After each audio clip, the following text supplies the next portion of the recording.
And we're going to do something a little different today. We're still going through the text, but in a different way of expository preaching, in the fact that we're going to cover a number of chapters 7 through 11. Now, we're not going to read all 5 chapters, but I want you to know we're going to be looking at the bigger theme of Ecclesiastes as one of the wisdom literature written by Solomon to teach us certain things. And one of the great things that comes out of Ecclesiastes that you don't get out of the book of Proverbs as much is book of Proverbs kind of tells you the way it's supposed to be, how it generally works out.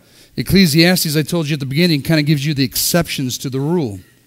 And together, they kind of form this idea about the fullness of wisdom, that wisdom has benefits and it has limitations, but ultimately, wisdom has neither one of those things. Ultimately, wisdom is found in a person and his work of Jesus Christ.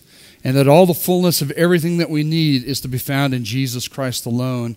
And so that's kind of what we're looking at is a subtitle could be, when life doesn't follow the rules, then what? And we've all been there. We've all experienced that. Maybe we're experiencing that now. But when I was preparing for this piece of passage here, I was thinking a little bit about, when people supposedly do the right things, and it still doesn't connect. It still doesn't work. I don't know if you've ever experienced that in your life. If you haven't, you will. Congratulations. Okay, but if you have, you may still yet again. It is part of life under the sun. On the horizontal plane, Solomon says it's part of our condition, right? And I was thinking about this man that came and visited Vista Grande Baptist Church, the former church that we served at and we're at for 22 years. And he came in on a Sunday night and sat in the back, this huge congregation. And I saw him back there. And at that time, my job, that particular Sunday night, I wasn't preaching. One of my colleagues was. And so I saw him and I went over and I sat with him. And afterwards, we struck up a conversation. And he said he was kind of like the advance team. His family was coming to Colorado Springs. He was an engineer, and he was looking for a church home. He was doing it right. First thing he was worried about was not a home or a school, but his church, the group of believers that would support his family. And so I commended him for that, and we talked a bit, and I gave him some ideas for schools and some people to talk to and those kinds of things. And so his family moved. Long story short, we befriended their family. The Teels did, we did, and started spending time with him and his wonderful wife, his 2 wonderful kids, and our kids got along with him, and about the same age and all the stuff at the time when Greg and Kayla were little. And so as we started spending time together, this man and I started to meet, and we do discipleship one-on-one, and everything was going along well. And then somewhere in the whole thing, within a few months, something changed that I don't to this day know what happened. Okay, this individual started to talk about how he was receiving messages from God. Fine. Was that, tell me where it was in the scriptures and stuff? He goes, no, I'm receiving messages directly from God. Okay, so we started to talk about those things and try to compare it to scripture to make sure it matched up. And then he invited me to join him on some retreats, and we did. These are personal retreats up on the mountain. And somewhere along the line, he started talking to me about how he felt like he was the next Elijah. And I was like, woo, and that he had this plan that God had given him to extract oil from shale in Israel, to give Israel the advantage against the Arabs. And man, it just went sideways within about 1.5 years of our relationship. What he did was he quit his job. He impoverished his family. They moved in, lived on the streets for a little while, then into transitional housing by choice, because he believed he should just sit and listen to God instead of work. I showed him the opposite in the scriptures. He would have none of it. He lived with various families in the community and in the church. Eventually they moved, and the last time I heard, he still was very mystical about his faith and not very real or concrete. And his family has suffered in the years that have ensued. Just, you never know how those things are going to go, right? Things seem like they're going perfectly, but the brokenness of this world seeps in even on good people. Another man that I served with, in fact, I served under him for a while. When we transitioned from a small church of 200 to a big church of 1,200, the Vista Grande, he was the main player that kind of made all that happen. He ran the Sunday schools, and when we were meeting in a school and all those things, he ran all the logistics, and he put together the discipleships and all the different things, and he was an amazing individual. I learned so many different things from him. And it was when I became a minister, he was so helpful in all those things. But then along the way, somewhere, something changed. The brokenness of this world infected somehow into his life. And his wife came up missing. Like in broad daylight, she disappeared. The dog was found, her shoe was found, foul play was certain. She was abducted in broad daylight in the city on a regular walking path. And then it came out that there was problems between him and her that had been going on for years. The police kind of pointed their finger at him, but there wasn't enough evidence to support that. And then that's kind of where it left. She's been missing for 7 years. And he walked away from the faith or walked away from the church. It was just like Crazyville. You're like, what, Lord, what happened? What in the world? This doesn't follow the way it's supposed to go for people in strong discipleship. But Solomon's going to point something out to us in these chapters.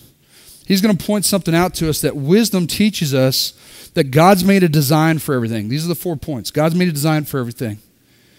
Sin and brokenness mess that design up. We need the gospel and the personal work of Jesus Christ to fix that brokenness within us.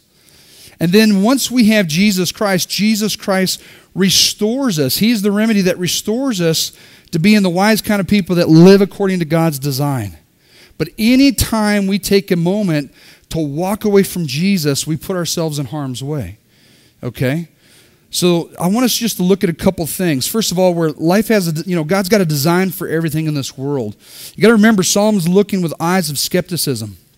That's much of the book of Ecclesiastes.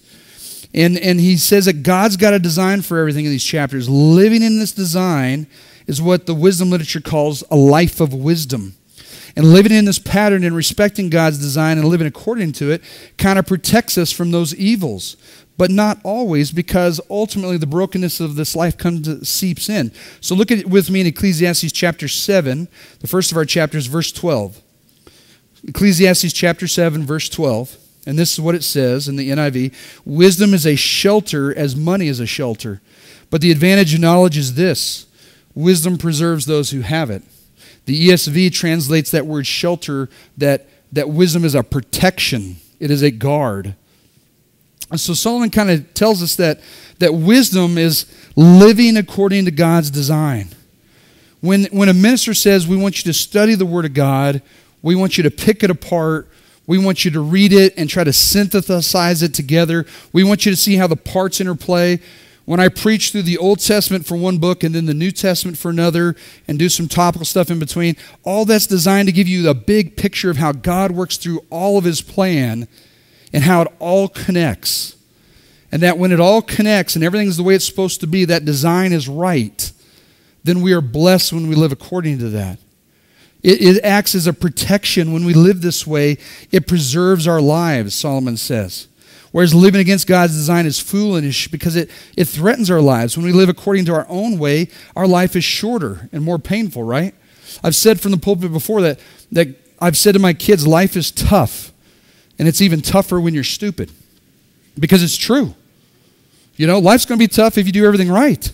When you live according to God's design. You get foolish, what we often call stupid, forgive me for saying that. It gets really tough real fast. Really tough. And so it's important that we make wise decisions. We choose our friendships carefully. He who walks with the wise grows wise, we've said in a previous sermon, right? And so we need to live according to God's design. Last night, the Hambies had us over for a remarkable dinner to celebrate his wonderful wife's birthday, Lori. And while we're having dinner, Doug shared with us this story. It was a great story. He's got some good ones. And he shared with us this story about him and his buddies growing up in California and what boys will do. Boys will be boys. And so one of his friends had a father that was into scuba diving. And so while Dad was at work, what will boys do? Scuba gear, backyard pool. Do I have to say a whole lot more? Okay, so without any training or anything, they use the scuba gear. And he has an incident, right, where he could have drowned. And we were talking about how boys will be boys and how foolish we can be, and we'll try out stuff that we know nothing about. And usually, those famous last words among men are, hey, I think I can do that. And then usually it ensues with a trip to the ER, followed by the wife or the mother or something like that. And so it's important for us to live according to God's design, right? That sometimes great accomplishments come out of these testing, but often we just hurt from them. If you look with Ecclesiastes chapter 7, verse 5, he gives us some more wisdom. He says, "It is better to heed the rebuke of a wise person than to listen to the song of fools."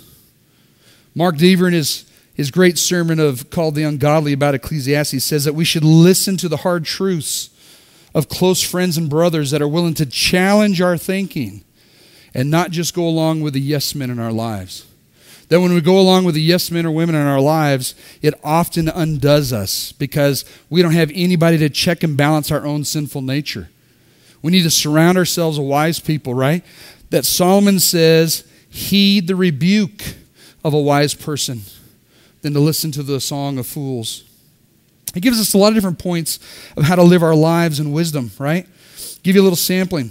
Chapter 7, verse 7, right? It basically says that not to fall in love with money or you're going to go into sin to do it. You're going to engage in bribery and extortion. And if you've lived outside the United States, you see how rampant that is in the world. Well, guess what? It's also rampant in the United States. Welcome to the jungle, right?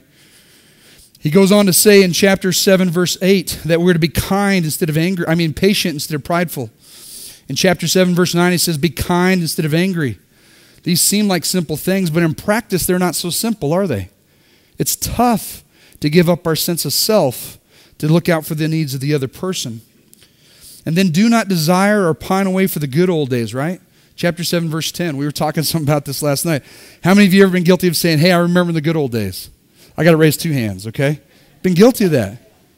But we forget about the bad things of the golden years, right? We say, oh, those years are great, this, that, and the other, and we forget. Like one guy told me, man, the 50s were awesome. And I said, what was so awesome about it? He said, man, we had, Buddy Holly, we had this, and we were moving towards this, and Sputnik, the first thing in space, and the space race, and the Defense Act in 1954, and all these things, and all this technology, and all these things, all culture, and all that stuff. And I said, yeah. And you had blatant racism. You had the hanging of black people in the South for fun. You had this, you had that. And he's like, oh yeah, you're right, I kind of forgot about all that. Every error has its blessings from God and its curses from our sin. And wisdom says to live under those blessings, right? Don't just pine away for the good old days. Thank God for what we have today, right? We idolize the good and we write out of history the harsh and brutal evils of bygone errors. We forget about those things. But Solomon says brokenness has worked its way throughout the week, Monday through Sunday, and even throughout history. And we forget that way back in the days were the dark ages of each and every culture. Solomon says wisdom is to live in the here and now and to live according to God. He goes on to say in chapter 8, verses 2 through 7, if you're looking at that we should submit to authority. God has given us presidents and principals. He's given us generals, and he's given us teachers, and he's given us judges and law enforcement officers and all those kinds of people in places of authority, parents primarily, so that we should follow their wisdom, but we should not follow them blindly or without ethical consideration. Sometimes we must go against the evil things they tell us to do. Solomon says a nation needs to be self-controlled in its leaders, ones that won't let their appetites or their egos run amok. Chapter 10, verses 16 through 17. I wish today, as I did in previous years or previous administrations, that the people in the cabinet would heed those words, that you do not let your ego or your appetites dictate what you do when you're in power and you wield power. So we should pray for our president and his cabinet. We should pray for our Congress and their leaders. We should pray for the Supreme Court. We should pray for all these people. The book of Timothy tells us we're living wise and godly, peaceful lives. Solomon goes on to tell us in chapter 10, verse 12, that we are to control our tongues because in the presence of many words is evil. This is repeated many, many times in the book of Proverbs, that if we run our mouths, right? If we run our mouths, as my father used to say, bad things happen. When we were growing up outside of base, guys would talk tough and they'd challenge each other and all that. And my dad used to say, if you're going to run your mouth, you better have the muscle to back it up because you're going to get taken down. And sure enough, I think my oldest brother was involved in 7 different fights broke his nose 5 times before he was 18. And now he looks back and says, I wish I would have been smart and not got into all those fights. But I was 10 feet tall and Superman, right? He was actually only like 5'7". He was a little guy. I don't know why he thought he could do all that. It's wise to avoid violence, to listen to authorities. Watch what we say with our mouths, right? Solomon tells us to avoid laziness and to work hard in chapter 10, verse 18. And he says to diversify our business ventures and our investments, a common business practice in the stock market today, in chapter 11, verses 1 through 7. He shares great wisdom that if we follow it, our lives are greatly enhanced. But Solomon tells us that there's limits to man's wisdom. In Ecclesiastes chapter 11, verse 5, if you look there, he says this. Chapter 11, verse 5, as you do not know the path of the wind or how the body is formed in a mother's womb, so you cannot understand the work of God, the maker of all things. Wisdom says we think we're so smart. You know, my son's into math and science, and he's loving physics in college, and he's loving robotics, and he's loving, I don't know what all he's studying, but he just talks. I've never heard him talk so much on the phone. Dude hates talking on the phone. He's an introvert. But he's loving all the things he's done. He's going to town. He's just learning everything. In all that science and all that learning and all that knowledge, we need to remember that we're still people. We live on this plane, and God is on another plane. And He is not limited like we are. And we only see one thing at a time. He sees all of human history simultaneously in all its different versions as if it was. And He can make any decision and make anything right. And He's got the power to know it all. And just like we don't understand how people are formed inside, we don't know the way of God and the worker of all things. So He said there's a limit to our wisdom under the sun. That while life can be predictable, it can be unpredictable. And often it's ugly and painful and uncertain. And we can't understand it from a horizontal view. Reason without God is no reason at all. Reason with God funnels us into wisdom, to where we can pull from the strength of God to get through what we're going through. Solomon gives us the big picture as he gives us all these things, but he leaves us saying that we don't understand everything because there's brokenness in this world, which brings us to our second point. Sin leads to brokenness and meaninglessness. Sin leads to brokenness and meaninglessness. While wisdom to live within God's design is great, there's still sin in the world. People say all the time, why do bad things happen to good people? Why did this happen? Why did that happen when I was doing what I was supposed to be doing? I thought I was obeying the will of God. I thought I was doing what was right. And yet these things still happen. And the Bible has an answer. Solomon in Ecclesiastes has consistently described our existence under the sun as futile, as meaninglessness, right? As a breath, but only without God, only on the horizontal plane without Him. But he says there's 2 reasons for the brokenness. The 2 reasons are this. One is our personal sin, and 2 is the curse of the fall upon the earth. The brokenness is systemic. All throughout creation, animals, materials, creation, plant, skies, moon, stars, everything is affected by the curse of the fall. Ecclesiastes chapter 7, verse 20. He talks about our own personal sin. Chapter 7, verse 20. Indeed, there is no one on earth who is righteous. No one who does what is right and never sins. Now, today's world, we don't like to paint categorically, do we? Nothing is absolute. I don't know about you, but that sounds pretty absolute to me. Among men, God says, there is no one who does what is right and never sins. We all sin. So one of the causes of the brokenness of things not working in the design is you and I choosing us before our fellow man. You and I choosing us before God. We're walking through the book of Judges right now in our Sunday school class, and we're looking at this cycle of how God blesses them. And then they start to partially obey. And then they move into idolatry, and they intermarry and all this stuff. And then they move into gross sin, and then they're put into bondage. God uses their bondage to kind of move them back to looking at Him. And then they cry out for freedom, and God brings a judge and raises them up and does battle for them, and they're free while the judge is in power. And when the judge goes off the scene, the people go right back in.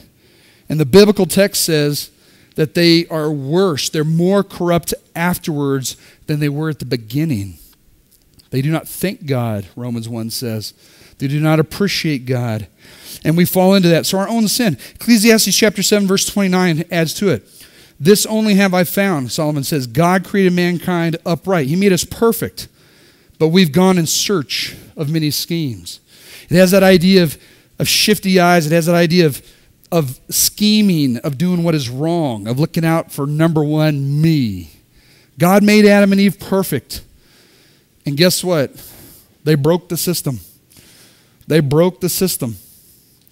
If you have a bicycle, you've ever done this, your kids wreck the bicycle, or you wreck the bicycle more likely. You bend the frame on one of those wheels. It doesn't matter how much you straighten it. It doesn't matter how much you bend it. It don't matter how many hammering and folding and putting it all back in order and put the tire back on it. That thing is never, ever perfectly balanced and round and running square again. What you end up doing if you've done a lot of bicycling is you pitch that tire and you get a new one. Get a whole new tire, whole new wheel. Because you just can't fix it. Cars often are the same way. You really hit a curb, bend your wheel. They fix it, they get it right. I remember they doing that from my wife's van. We go down the road and it's doing good. Hit 50, you're doing good. Hit 55. Man, you hit 65 and it just start, hit about 75. Man, that just doesn't feel right. Take it in. Oh, we straightened it, Mr. Teel. It's perfect. Well, take it out for a drive with me. Oh, I'm sure it's running right. No, genius. You drive and I'll ride, okay? And then you take it up in speed and then he's like, you're right, it doesn't work. I've been telling you that for the last 5 visits. You think I'm lying? You know? We broke it in our own scheming.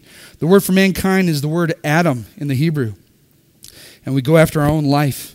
And one reason that life is broken is because of our own sin. In our sin, we go our own way, right? We try to fill the void of futility and emptiness that Solomon's been talking about in Ecclesiastes, this feeling of meaninglessness. We try to fill it with all kinds of other idols. We've talked a lot about it. Sex and money and drugs. I was talking to my class this morning.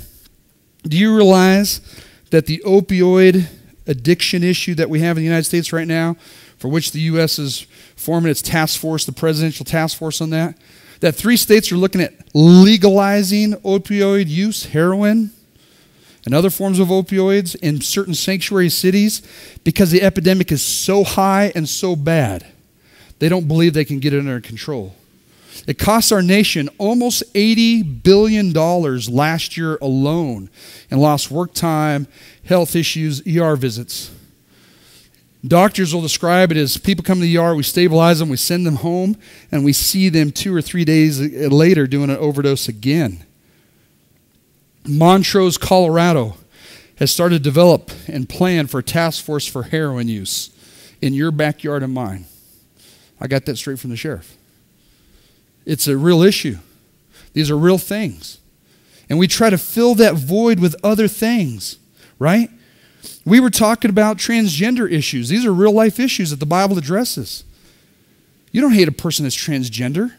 You try to understand them. You try to love them. You try to listen to them and try to figure out. But you listen to some of these people and they talk about sexual reassignment surgery and stuff, and it's in the news with Bruce Jenner becoming Caitlyn Jenner. I mean, that's the most prominent person and stuff. And do you realize that the suicide rate of transgender people is 20 times the next highest group? 20 times. Apparently, that's not filling the void. Something's missing in their life, and they're trying something else out. We got to keep giving them Jesus over and over and over to meet that need, right? Brokenness and the fall are everywhere. Ecclesiastes describes it.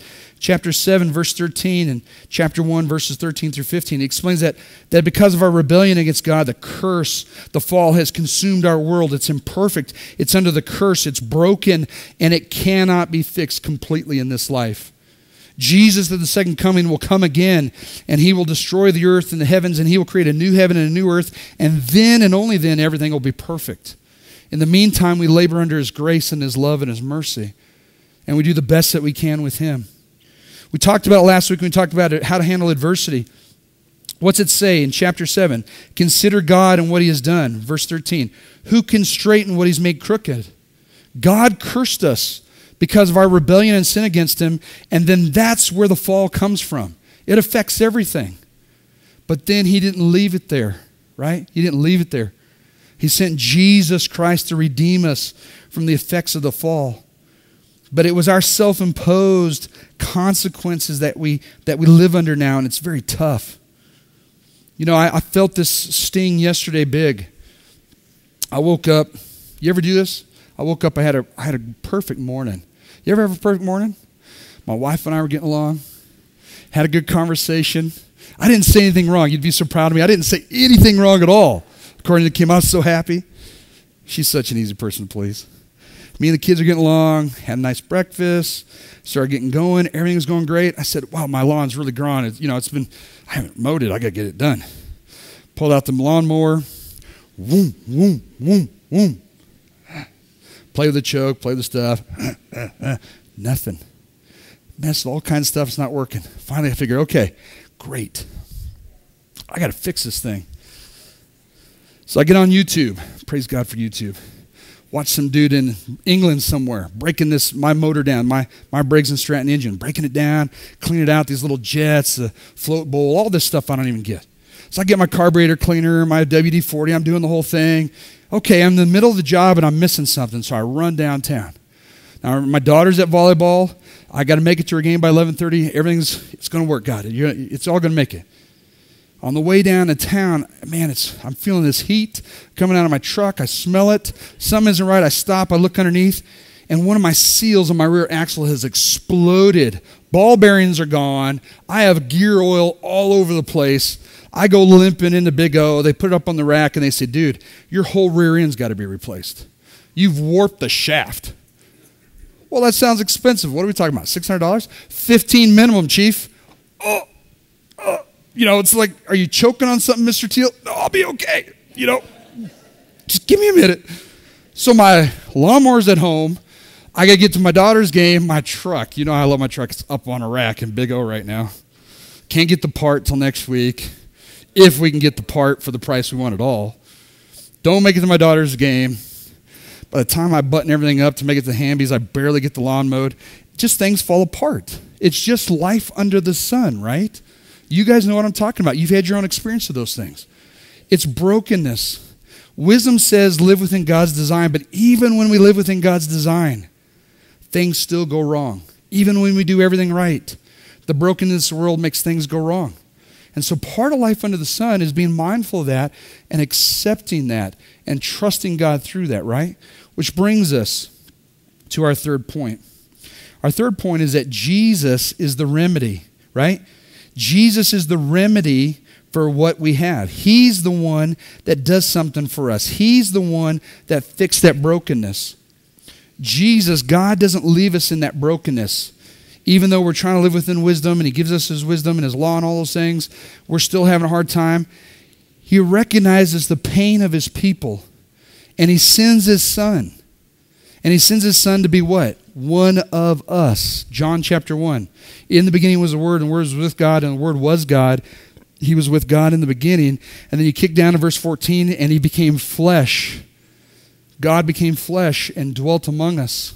When Jesus was born, they said His name would be what? We say it all the time at Christmas, Emmanuel, which means what? God with us. God wrapped in human flesh, one of us. Completely human like us. He's God, yes. He's also man, yes. 100% both. Whew. Man, misery likes company, don't it? Misery likes company. If we're going to suffer, we want someone to suffer with us. God gets that, and He sent His Son to be one of us, to suffer just like us. You ever thought about that? You ever thought about how Jesus interjected Himself on purpose to be one of us and to suffer with us? A lot of people overlook it, but you read the book of Hebrews, it says that Jesus suffered multiple times. Throughout the Gospels, it says that Jesus suffered and that we should suffer like Him. There's this connection between us, this union with Christ for those who follow Jesus, where Jesus is with us. It says in Hebrews chapter 2 and 4 that He's our great high priest, that He sympathizes with us because He has been a part of our weaknesses. He has suffered along with us. Chapter 4, it says that because of that, we can boldly approach God's throne and seek his help and grace in time of need, because our high priest, he understands. Just think about his life. Born into poverty. I'm talking abject poverty. And it didn't change when he was an adult. He said, the Son of Man has nowhere to lay his head. The foxes have lairs. The birds have a nest. I got nothing. He was a poor itinerant preacher with women supporting him. He didn't have anything. He knew what poverty was like. You ever been in poverty? Jesus knew abject poverty, and it never ended for his 30-something years on this earth. He was always poor. He was a poor man that didn't even have a tomb. He ended up being buried in a rich man's tomb. Remember? Nicodemus and Joseph of Arimathea put him in Joseph's tomb because he couldn't even afford that. He got it. What about how you begin your life like this? When I begin my ministry, the Lord baptized, he's baptized by John the Baptist. The Lord says, this is my son whom I love and approve. The dove descends on him, begins and Christians his ministry, so to speak. And the next thing you read about in the biblical text is he's driven into the desert to face the devil. 40 days and 40 nights without food. Wow. Talk about a ketogenic diet. I'm telling you, you're going to get lean. 40 days without food. Probably very little water, scorpions, snakes, serpents. And then after that, you face the devil, face on, head on, who tempts you at your weakest points. But Jesus was not without sin. He was without sin. He never sinned. He did not fall to the temptations. He never sinned. And then he goes on, and he's faced with these crowds pressing in on him with all these diseases, crippling conditions, blind, lame, mute, all these different things, cannot speak, all these things, the crippled hand, the crippled legs, all these things. And when people hear that he heals them, what happens? Millions more come out in droves. And it talks, when we walk through the book of Mark, it talks about how the crowds pressed in. It means to squeeze into a mold. The crowds pressed in on him all the time. And he was never free. And he was lonely. It was just him and the Father often because his own disciples didn't get it. And he knew betrayal. Peter betrayed him, his best man, so to speak, right? And so did Judas. He knew betrayal at a very close way. As we celebrate the Lord's Supper, he knew betrayal because the hand that dipped his food in it with him at the table was the one that was going to stick it to him. Jesus understands our pain, and he understands our suffering. He understands our loss. He understands what it's like to live in a broken world. He understands it experientially. A friend of mine once was talking about just simple things and how they go wrong, and how we just forget about the curse of the fall. And he was talking about in college, college kids, they live on nothing, right? Ramen, Pop-Tarts, vitamins, guys, if you leave men alone, they'll live on nothing. They're just crazy. He was talking about he didn't have money, so he was one of the guys I played ball with. He said, I bought Pop-Tarts for breakfast. And he said, this one morning, I was so tired from practice that I didn't even unwrap the Pop-Tart, the aluminum thing. I just shoved it in the big toaster, the big fat toaster, mouth toaster. Pushed the thing down. Well, you can see where this is going, the electrical current through the aluminum, right? Smoke comes pouring out of the thing. He says, without even thinking about it, I grabbed the metal knife. Stick it in the toaster. By the way, here's a public service announcement. Never stick anything metal in a plugged-in toaster, okay? Bad. Ensued an electrical experience that dropped him to the floor and ended up in the ER. He missed 2 days of practice. Boy, when we found out, we poured it onto him the rest of that week, man. We just abused him. You're the dumbest man that's ever lived. Well, he's a believer, and he was like, Craig, when we were talking about this years later, he was like, just simple things, how the fall and the curse get you, and it's like you can't get away from it. And then he said something that I thought about for many years. He said, do you think Jesus had anything like sticking a knife in the toaster? Well, Jesus didn't have a toaster, but he had some kind of equivalent of that. Those little things in life that just bug you, that turn into big things, that blow up your life, that you don't see coming. And Jesus handled all of them with mercy and grace and love and without sin and perfection. And because he did it when we could not, when he went to the cross and he died on our behalf, he paid the full penalty for our sin. And he made a pathway to God the Father for us through him. You see, Solomon says, wisdom says, God made a design that we need to live within it. But there's brokenness of this world. So then what? It's broken. How do we fix the warped wheel? And God says, I got a secondary answer to that. That was my original plan all the way along. What you think is plan B is actually my plan A. And I'm sending my son. It's better than the law. It's better than wisdom. He is wisdom incarnate with a capital W. And Solomon often points to Jesus as wisdom. And he lives the perfect life that we can't do. And it is in connection to him, through a personal relationship with Christ, that his grace and his love and his goodness and his kindness and all those things flow out of him and into us so that we can be more like Jesus, so that we can deal with and handle the brokenness of this world. It's an amazing thing that we have. Ecclesiastes chapter 9, verse 11 through 15 tells us that we cannot escape or defeat the seeming randomness of brokenness and its effect on our lives. There's going to be a toaster and we're going to do stupid stuff. And it's going to happen. But what's great is what the poet says, there's one who has scars along with us. Right? There's one who's had scars along with us. But before we look at that, this is what he says in Ecclesiastes 9, 11 through 15. The race is not to the swift or the battle to the strong, nor does food come to the wise or wealth to the brilliant or favor to the learned. Everything that we think should work out, it doesn't always go that way, he says. But time and chance happen to them all. Verse 12, moreover, no one can know when their hour will come. He's talking about death. As fish are caught in a cruel net or birds are taken in a snare, so people are trapped by evil times that fall unexpectedly upon them. Ultimately, Tim Keller says, life at times can feel like a crapshoot, even for the Christian that does everything right.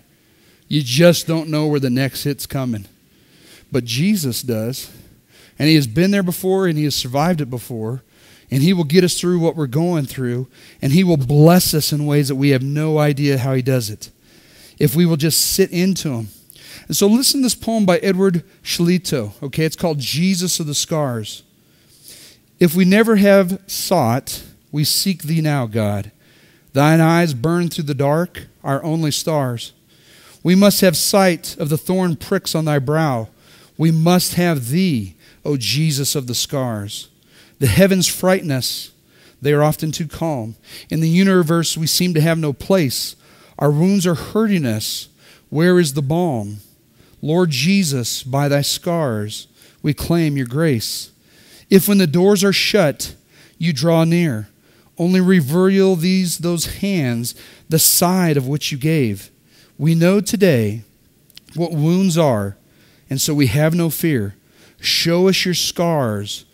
We know that you've been there. The other gods were strong, but you seemed weak. They rode, but you stumbled to a throne. But to our wounds only God's wounds can speak. Not as a God has wounds. No other God does, but thou alone. Our God is the only God in any major religion that has walked our path, that has lived our life, that has stood in your shoes and walked a mile and then more, and has conquered it out the other side. You need a guide in this tough life. You need someone to get you through what you're going through. Hold the hand of the Master. Be with Jesus Christ. See how he will see you through the brokenness and navigate it with wisdom. Ultimately, and this is the final point, the gospel empowers us to recover and pursue God's wise design. In Christ, we get to recover and pursue God's design for our lives. That means living out our life in wisdom, just like Ecclesiastes, which looks like this. Because people say, well, Greg, what does that look like? This is what it looks like to be like Jesus, to live in his wisdom. To be content with what you have. That's a tall order, right? To have kindness toward others instead of anger, especially strangers. To have the ability to control your tongue. To have a good work ethic. Patience rather than arrogance that demands what you want. Does that sound like our culture to anybody? Me first. And rightly submitting to authority. When you follow God's design in this fallen world, things may not always work out immediately. But listen to this. And write it down. Things may not always work out immediately, but they work out ultimately. At the end of time, Jesus makes everything right. If you say, in this life I'm suffering, I'm struggling, I'm hurting, God is at some point going to iron out all the wrinkles, and the uniform will be perfectly square and flat. And your life will have meaning and purpose and value. And God will glorify himself through you and your obedience and holding on to him. It may not work out immediately, but it will work out ultimately. God will make all things new in the end. And he will return everything to its original design. And you will be glorified for your obedience as you have glorified him. That's the end of the matter. As we look at chapter 12, the great Solomon says, the end of the matter is this: to fear God and obey his commands. To walk with him, right? Regardless of what we deal with in this world, that's the end of the matter. God made a design. And that design is broken by us, by our sin, and by the curse of the fall. But Jesus is the remedy for that. He's the balm. He's the only one with the scars that have walked through it with us. And at the end, he's the only one that's going to fix and make everything right. The end of a matter, the scripture says, is more important than the beginning, right? Who wins the race? The guy that starts fast or the guy that ends first? Which is it? The guy who ends first, right? He wins the race. And in the Christian life, it's not about ending first, it's about ending at all. If you run the race with Jesus just to get to the finish line with him, you win. You're in the winner's circle if you just cross the finish line. We said this last week talking about adversity. Look to Jesus, the author and perfecter of our faith, right? Throwing off all the sin that entangles us and whatever hinders our way, and running the race to win. To win is to finish faithful with Jesus Christ, to live in wisdom with him. It isn't going to be perfect. It's still going to be painful. But boy, it's nice to have somebody to go through it with us, right? It's nice to have somebody that has the power and the knowledge to know what's going on and to meet our needs, whatever that is. Let's pray.